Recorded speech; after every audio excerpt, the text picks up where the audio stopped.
মিলাদ, কিয়াম, এই সমস্ত বিষয় নিয়ে, খুঁটিনাটি বিষয় নিয়ে, সামান্য বিষয় নিয়ে ভ্রাতৃত্বের মতো একটা বৃহৎ বিষয়কে আমরা কখনো হারাতে চাই না।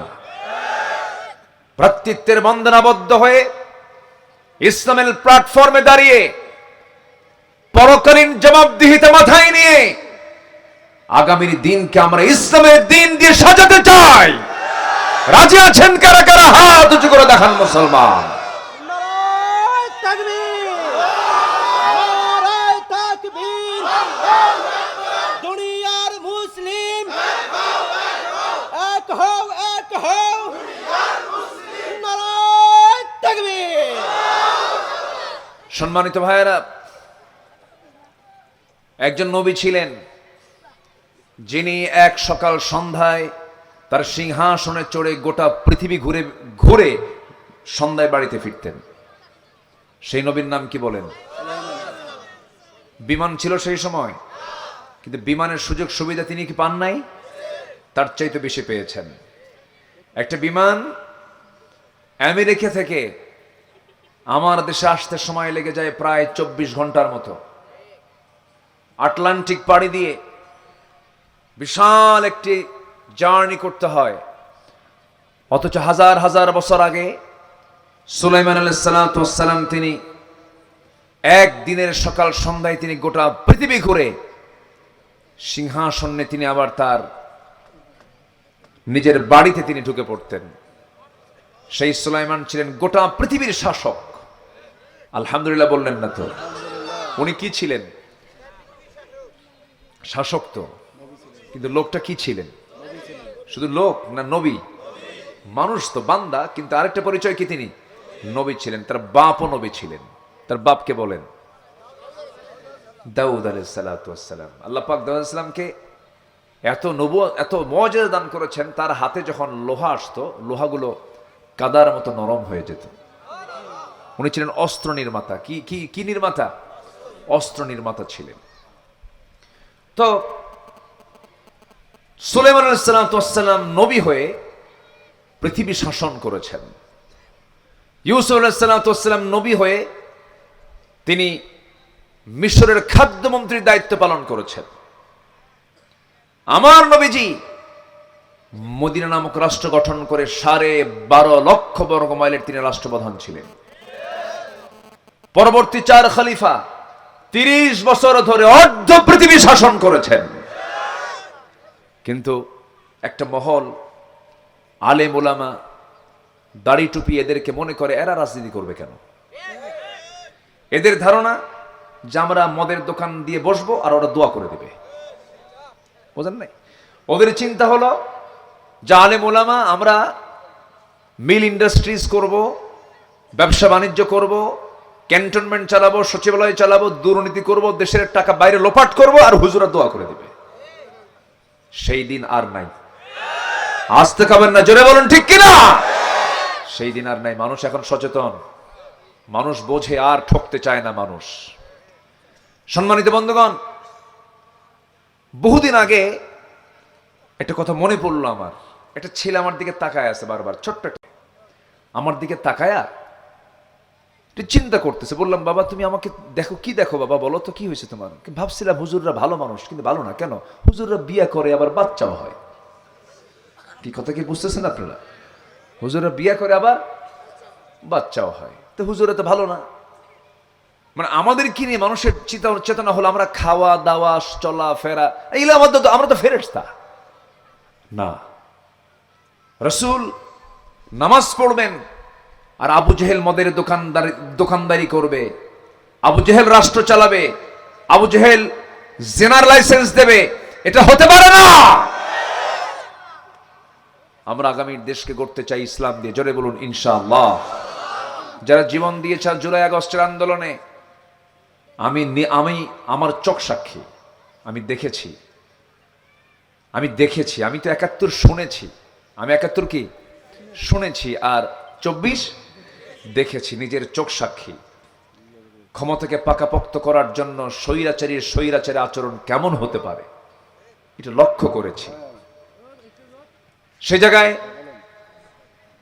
আন্দোলন করে যে তারুণ্য, যে যুবকরা একটি বিশাল জগদ্দল পাথর জাতির মাথা থেকে সরিয়ে দিয়েছে, সেই তারুণ্যদের উদাত্ত আহ্বান জানাই, আরেকবার জেগে উঠে আল্লাহর দেওয়া ইসলামকে তোমরা জমিনে প্রতিষ্ঠার জন্য চেষ্টা চালায় যাও। আল্লাহ কবুল করুন। জোরে বলি আমিন। আরো জোরে বলি আমিন। আমরা শ্রেষ্ঠ হতে চাই নবীর চোখে। জোরে বলি ইনশাআল্লাহ। 10 শ্রেণী শ্রেষ্ঠ, এর মধ্যে একটা শ্রেণী হলো কারা শ্রেষ্ঠ? এই যে মাদ্রাসা। বলেন কারা? এই যে মাদ্রাসা, যারা শেখে এবং শেখায়। বলি আলহামদুলিল্লাহ। শিখে এবং কি শেখায়। আমার বন্ধুগণ, দুনিয়া ছেড়ে সবাই চলে যাব, কেউ বাঁচার জন্য আসি নাই। যত অর্জন করেন না কেন কোনো অর্জন থাকবে না, তবে হ্যাঁ, আখিরাতের জন্য যদি কোনো কিছু অর্জন করে থাকি সেটা আমার আপনার জন্য কাজে আসবে। ওয়ালাল আখিরাতু খায়রুল লাকা মিনাল উলা। আখিরাতটাই হলো শ্রেষ্ঠ, আখিরাতটাই হলো অবশিষ্ট। আখিরাত ছাড়া কিছুই থাকবে না। দুনিয়া নামক এই দুনিয়া নশ্বর দুনিয়া, দুনিয়া শেষ হয়ে যাবে। কুল্লু মান আলাইহা ফানি ওয়া ইয়াবকা ওয়াজহু রাব্বিকা যুল জালালি ওয়াল ইকরাম। সবাই বলুন ফাবিআইয়ি আলা ইয়া রাব্বিকুমা তুকাযযিবান। সব ফানা ফানা হয়ে যাবে। মাঝখানে কোনো এক শুক্রবারে ভূমিকম্প হয়েছিল, জানেন নাকি? এলাকায় হয়েছে? একটু অল্প হয়েছে, সবচেয়ে বেশি হয়েছে ঢাকায়। তো ঢাকাতে নরসিংদী তো ঢাকায়, ঢাকা অঞ্চলে। ঢাকাতে যখন ভূমিকম্পটা হলো, আপনারা জানেন কিনা জানি না, ঢাকা সিটিতে কোনো বাড়িতে মানুষ ছিল না। 20 তলা কন আর 30 তলা কন, সব থুইয়া রাস্তায়। জুতা পায়ে না খালি পায়ে? হ্যাঁ, শার্ট প্যান্ট না খালি গায়ে? যা ছিল গায়ে, যা ছিল গায়ে তা নিয়ে সব রাস্তায়। কার ভয়ে? আল্লাহর ভয়ে। আল্লাহর ভয়ে নামছে, মরার ভয়ে। আচ্ছা, মরার যে আমরা ভয়টা করি, জান্নাত কি মরার আগে দেবেন আল্লাহ? কখন দিবেন? তাহলে জান্নাত নেবেন না আপনারা? তাহলে জান্নাত যদি নিতে চাই, মরার ভয় তো করলে জান্নাত পাওয়া যাবে না। জান্নাতটা পাওয়া যাবে কি মরার আগে না মরার পরে? তাহলে আসল জিনিস পড়ে আছে মরার আগে না মরার পরে? তাহলে ভূমিকম্পের ভয়ে, মৃত্যুর ভয়ে দৌড় মারল ঘর থেকে, বাঁচার জন্য চেষ্টা করলো। এই দৌড়টা মারা লাগতো না যদি ফজরের সময় যদি আল্লাহর ভয়ে মসজিদে যেত। কথা কি বুঝতেছেন আপনারা? আমার রাগ করতেছেন না তো? আচ্ছা বলুন তো, আপনার এলাকার কোন ওয়াক্তে মসজিদের সবচাইতে কম মুসল্লি পাওয়া যায়? বলেন। ফজর। মানুষ বাড়িতে থাকে, মানুষ বাড়িতে অবস্থান করে সব সময় সবচেয়ে বেশি কোন সময়? ফজরে। তাহলে ফজরে মানুষ বাড়িতে বেশি থাকে, আবার সবচেয়ে কম মুসল্লি হয় কোন অর্থে?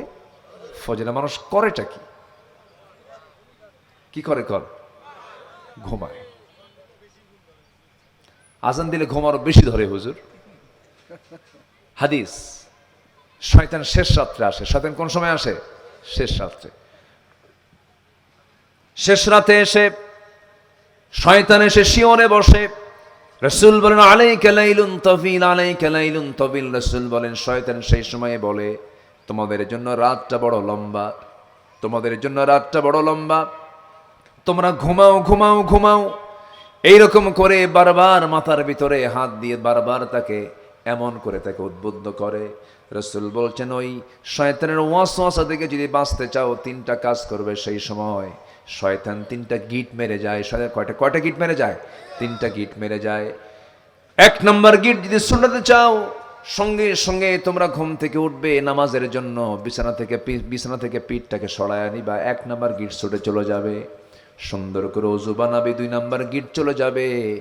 নাম্বার 3 হলো ওযু বানায়া মসজিদের দিকে নামাজের জন্য দাঁড়ায়া যাও, নামাজ শেষ করবে, শয়তানের বেঁধে দেওয়া 3 নাম্বার গিটও যাবে। 24 ঘন্টা ওই বান্দার কাছে শয়তানের আসার সাহস পাবে না।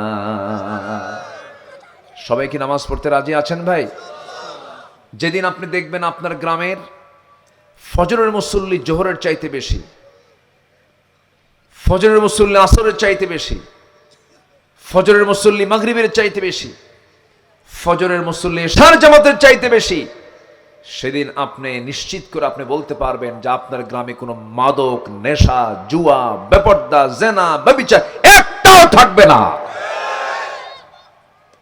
তাহলে মসজিদ আছে কিন্তু আবাদ কি? মসজিদ আছে কিন্তু আবাদ নাই। মাঝে মাঝে মসজিদে 3 জন মুসল্লি পাওয়া যায়, ইমাম, মুয়াজ্জিন, খাদেম। চাকরি না থাকলে এটাও থাকতো না। এই হচ্ছে আমাদের দশা। কিন্তু যদি প্রশ্ন করা হয় সবচেয়ে বেশি শাস্তি কাকে দেওয়া হবে, 1 নম্বর কারণ কি জাহান্নামে যাওয়ার? মা সালাকাকুম ফি সাকার ক্বালু লাম নাকু মিনাল মুসাল্লিন। অথচ সেই নামাজের ব্যাপারে নেতৃবৃন্দের কোনো খেয়াল নাই। যে নেতা তার কর্মীকে নামাজের কথা বলে না, যে দলের কর্মসূচির ভিতরে নামাজের কর্মসূচি নেই, এজেন্ডা নাই, ওই দলের নেতৃত্বের মুখে আমরা জুতা মারি, থুতু মারি। ওগুলো বাদ, দরকারই নাই ওগুলো। সম্মানিত ভাইয়েরা, আমি কি আলোচনা শেষ করে দেব? ওই যে 2 জন উঠলো, যে সমস্যা কি? ও বাচ্চা আছে, ছোট্ট একটা বাচ্চা আছে, ও ডিস্টার্ব করছে। মানে বাপ আছে, তার ছাও আছে, আবার ছাও থাকার কারণে একটু ডিস্টার্ব হলো, হয়তো বা ডিস্টার্ব করছে। আমার দিকে তাকান। আমরা যথাসময়ে আমরা শেষ করব, নামাজের সময়কে ঠিক রেখেই আমরা মাহফিল শেষ করব। জোরে বলি ইনশাআল্লাহ। হয়তো একটু দেরি হবে, 10, 15, 20 মিনিট একটু দেরি হবে। এটার সময় আমাকে প্লিজ আমাকে দেবেন, আমি আশা করি। তো ভূমিকম্প যে হলো, ভূমিকম্প হওয়ার কারণটা কি? আমরা ভালো হয়ে গেছি না নাকি? আমরা ভালো এই জন্য ভূমিকম্প হয়েছে নাকি? ভূমিকম্প কি রহমত মনে করেন? এটা কি বলেন? বলেন বলেন বলেন। গজব। আসমান থেকে আল্লাহর গজব তখন নাজিল হয় যখন জমিনটা পাপ দিয়ে ভরে ওঠে। ভূমিকম্প এটা চলমান প্রক্রিয়া। আমরা আসলে যে দুনিয়াতে অবস্থান করছি, এই জমিনটা কিন্তু শান্ত না, অশান্ত, অস্থির। যখন পৃথিবীতে মানুষ আসে নাই, আল্লাহ পাক পৃথিবী বানিয়েছেন, তখন মাঝে মাঝে প্রচন্ড ধাক্কা হতো, ঘন ঘন ভূমিকম্প হতো। কিন্তু আল্লাহ তাআলা মানুষকে যখন পাঠালেন পৃথিবী যেন আন্দোলিত না হয়, আল্লাহ রাব্বুল আলামিন মাঝে মাঝেই দিলেন কিছু পাহাড়, কিছু পর্বত। কে দিয়েছেন? আসতে বলবেন না, কে দিয়েছেন? আল্লাহ দিয়েছেন। আল্লাহ রাব্বুল আলামিন বলেন, وَأَلْقَى فِي الْأَرْضِ رَوَاسِيَ أَن تَمِيدَ بِكُمْ وَأَنْهَارًا وَسُبُلًا لَعَلَّكُمْ تَهْتَدُونَ। তিনি জমিনে স্থাপন করেছেন সুদৃঢ় পর্বতমালা, যেন পৃথিবী যেন আন্দোলিত না হয়, পৃথিবী যেন হেলে দুলে না যায়, নড়াচড়া না করে। এই যে আপনাদের কুড়িগ্রামের পাশেই হলো গ্রেটার রংপুরের মধ্যে পঞ্চগড়, এই সমস্ত এলাকা পাড়ি দিলেই দেখা যায় হিমালয় না? ঠাকুরগাঁর পাড়ি দেখা যায় হিমালয়। এই হিমালয়ের বিশাল বড় মাথা, বিশাল বড় পাহাড় হিমালয়। হয়তো পঞ্চগড়ের মানুষ, কুড়িগ্রামের মানুষ পাহাড় কি জিনিস বুঝতে পারবেন না, কারণ এগুলো হলো সমতল এরিয়া। কিন্তু আপনি যদি পাহাড়ি এলাকায় যান, শুধু পাহাড় ছাড়া কিছুই দেখতে পাবেন না। যেমন আমার দেশে বান্দরবান, রাঙ্গামাটি, খাগড়াছড়ি, বৃহত্তর চট্টগ্রাম, ফটিকছড়ি, ওই দিকে গেলে পরে শুধু পাহাড় আর পাহাড়। আল্লাহ পাক পাহাড়টা কেন দিলেন? আল্লাহ বলছেন, বান্দারে পাহাড় দিয়েছে যেন জমিনটা স্থিতিশীল থাকে, নড়াচড়া না করে। ওয়াল জিবালা আওতাদা, আমি পাহাড়গুলোকে পেরেগের মতো করেছি, টিন আটকায় কি দিয়া? পেরাক দিয়া। তেমনি আল্লাহ পাক দুনিয়া যেন না নড়ে সেজন্য পাহাড় দিয়েছেন। পাহাড় যে আমরা বাইরে দেখতে পাই যে উঁচা, আল্লাহ রাব্বুল আলামিন একটা পাহাড়ের নিচে তার চাইতে 10 গুণ বেশি নিচে ফাউন্ডেশন করে দিয়েছেন। যেরকম সুবহানাল্লাহ। পাহাড়ের 10 ভাগ থাকে উপরে, আর বাকি 90 ভাগ থাকে হলো নিচের ফাউন্ডেশনে। সুবহানাল্লাহ বলবেন না? সেই পাহাড় বানায় দিয়েছেন কে? পাহাড়টা কেটে সমান করে কে? আল্লাহ, পাহাড় কাটে আল্লাহ না। চট্টগ্রামের অনেক পাহাড় নাই, পাহাড় শুদ্ধ সাপ। নদীর পাড়ের যত জায়গা আছে সব দখল, পুরো নদী দখল। আছে না নাই বলেন তো, আছে না নাই?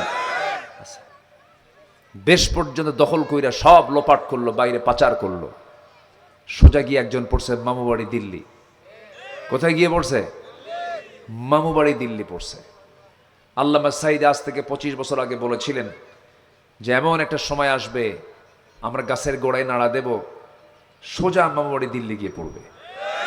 কথার বরকতটা দেখছেন? আল্লাহ কি সুন্দর করে একদম হুবহু কবুল করে নিয়েছেন। বললেন কত আগে আর কাজ হলো কত পরে। আল্লাহর কাছে তো 20, 25, 50 বছর কিছু না। আমাদের কাছে না হয় অনেক কিছু, আমাদের ধৈর্য কম। এমনি স্বামী আর বইয়ের সঙ্গে গন্ডগোল লাগলে কয় তালাক যে দেয় আল্লাহ জানে। কি রাগের রাগ, ওরে বাপরে বাপ।